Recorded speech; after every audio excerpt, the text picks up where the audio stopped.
আসসালামাইকুম সুপ্রিয় চাকরিপ্রার্থী ভাইদের জন্য আরেকটি সার্কুলার নিয়ে আসলাম। ভালো সংখ্যক লোক দিবে, আপনারা যারা আগ্রহী প্রার্থী তারা এখানে আবেদন করতে পারেন। রাজস্ব খাতের নিয়োগ বিজ্ঞপ্তি এবং এখানে আপনাদের পেনশন সহ এবং পদোন্নতি আছে। এখানে আপনারা চাইলে এখানে আবেদন করতে পারেন। আরেকটি কথা, এরকম সার্কুলার পেতে অবশ্যই ভিডিওটি শুরু থেকে শেষ পর্যন্ত দেখবেন এবং ভালো লাগলে অবশ্যই চ্যানেলটি সাবস্ক্রাইব করবেন। আসুন আপনাদের আমি দেখিয়ে দিচ্ছি কিভাবে আবেদন করবেন এবং আবেদনের প্রক্রিয়া বলি। গণপ্রজাতন্ত্রী বাংলাদেশ সরকার, তারপরে এখানে দেখতে পাচ্ছেন কৃষি তথ্য সার্ভিস, খামার বাড়ি, ঢাকা এর অধীনে রাজস্ব খাতভুক্ত নিম্নবর্ণিত পেনশন অস্থায়ী ভাবে পূরণ করার নিমিত্তে বাংলাদেশ প্রকৃত নাগরিকদের নিকট হতে দরখাস্ত আহ্বান করা যাচ্ছে। এখানে 8 ক্যাটাগরির লোক নিয়োগ দেওয়া হবে। 8 ক্যাটাগরির লোক নিয়োগ দেওয়া হবে। এখানে আপনাদের আবেদনপত্র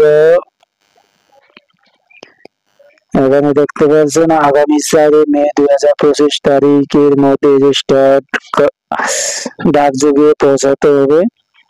আবেদন ফর্ম তাদের ওয়েবসাইটে পাওয়া যাবে। এখানে আগে যারা আবেদন করছেন তাদের পুনরায় আবেদন করার প্রয়োজন নাই। তারপরে এখানে দেখতে পাচ্ছেন প্রকৃত অ্যাপ্লিকেশন ফর্ম সহ আবেদন উল্লেখিত সকল যোগ্যতার কাগজপত্র সংযুক্ত করতে হবে এবং সবকিছু এখানে দেওয়া আছে। আপনাদের 18 থেকে 32 বছর হলে এখানে আবেদন করতে পারবেন। আবেদনের জন্য আপনাদের 100 টাকা দিতে হবে এবং 150-150 টাকা আপনার পদ অনুযায়ী এবং 50 টাকাও দিতে পারবেন। ধন্যবাদ। এই যে তাদের ওয়েবসাইটে তাদের চালান নাম্বার দেওয়া আছে, এই নম্বরে আপনারা টাকা পাঠিয়ে দিবেন। কোনো প্রার্থী একই পদে একবারের বেশি আবেদন করতে পারবেন না।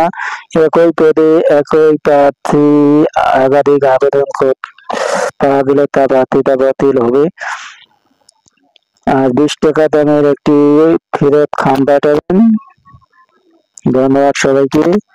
ভিডিওটি ভালো লাগলে অবশ্যই শেয়ার করে দিবেন আর এরকম ভিডিও পেতে অবশ্যই চ্যানেলটি সাবস্ক্রাইব করে রাখবেন।